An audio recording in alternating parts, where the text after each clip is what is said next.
Kita mengalami tingkat kecerdasan yang cukup tinggi, dan kita memiliki kepintaran jauh melebihi kepintaran dari jutaan makhluk lainnya. Bahkan, kita mampu mengetahui hal-hal yang tidak pernah dijelaskan secara masuk akal sebelumnya. Namun, seiring berkembangnya zaman, kita dapat menjelaskan sesuatu secara masuk akal dengan sains dan juga lebih mengandalkan otak kita sendiri untuk berpikir lebih jauh lagi. Manusia dapat menggunakan berbagai cara untuk mempermudah aktivitas mereka. Bahkan, kemampuan kita sudah sangat jauh menembus kemustahilan itu sendiri. Kita sudah banyak membuat perubahan besar di atas permukaan bumi. Bahkan, kita bisa jauh terbang tinggi menembus batas atmosfer dan mempelajari hal-hal baru yang bahkan sudah di luar planet kita sendiri. Bahkan, kita mampu menciptakan bahasa kita sendiri yang memungkinkan manusia untuk berbagi informasi, pengalaman, dan ide secara efisien, serta membangun pengetahuan kolektif dari generasi ke generasi.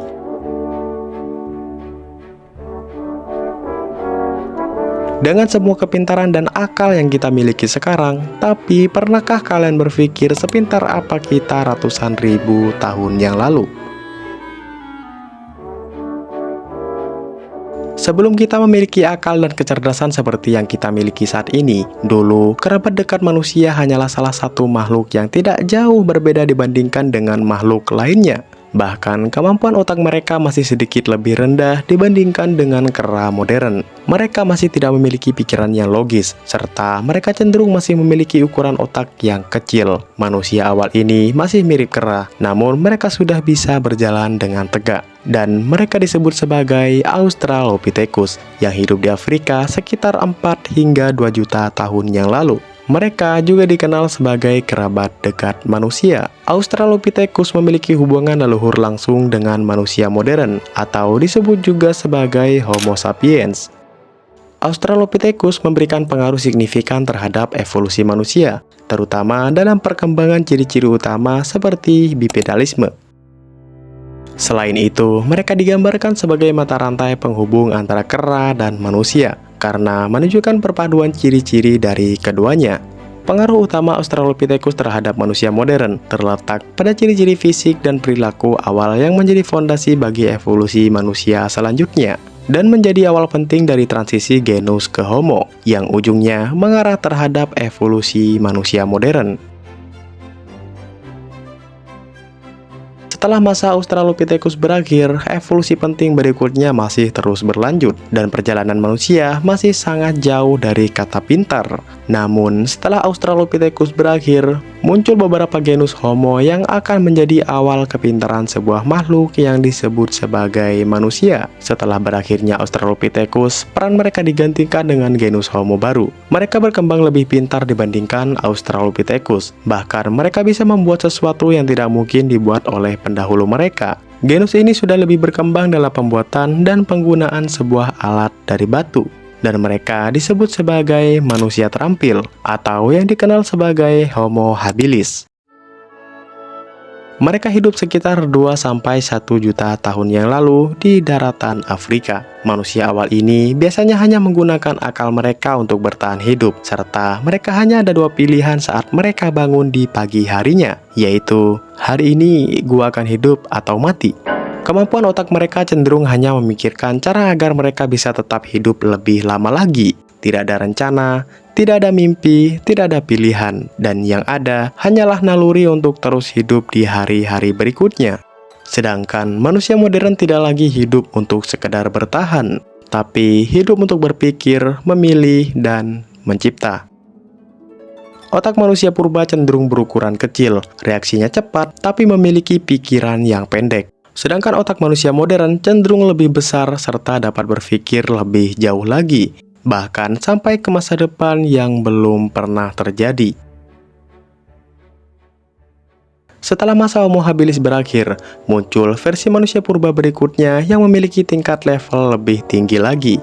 Mereka memiliki ukuran otak lebih besar, lebih pintar, serta memiliki postur tubuh lebih tegak lagi. Serta mereka dapat mengembangkan alat yang lebih canggih dibandingkan Homo habilis sebelumnya.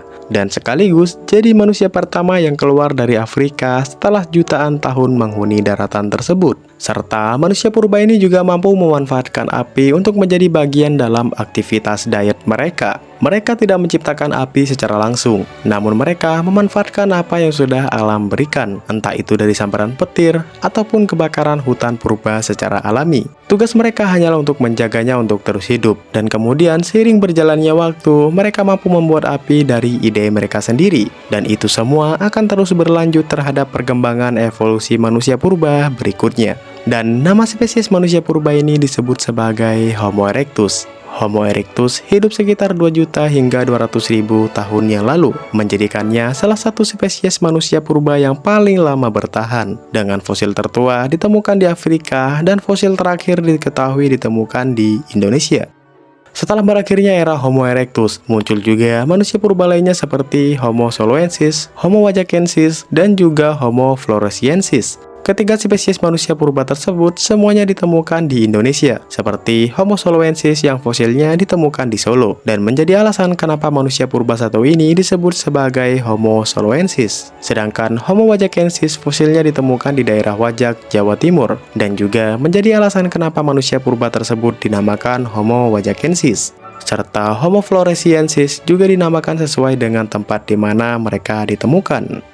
Mereka memiliki ciri-ciri sama seperti Homo erectus dan memiliki kecerdasan yang sedikit lebih unggul daripada Homo erectus sebelumnya, serta mereka bisa berjalan dengan tegak layaknya manusia modern. Tapi dari deretan semua manusia purba yang gua sebutin tadi, muncul spesies manusia purba yang lebih canggih, jauh lebih pintar, dan juga lebih berbahaya lagi. Mereka mampu membuat apapun yang tidak pernah dipikirkan oleh pendahulu mereka, bahkan jauh-jauh lebih berkuasa di atas permukaan bumi kita sendiri, yang bahkan makhluk lain bisa mereka perdayakan. Spesies ini bernama Homo sapiens, atau bisa juga diartikan sebagai manusia yang bijaksana, bisa juga diartikan sebagai manusia yang berpikir.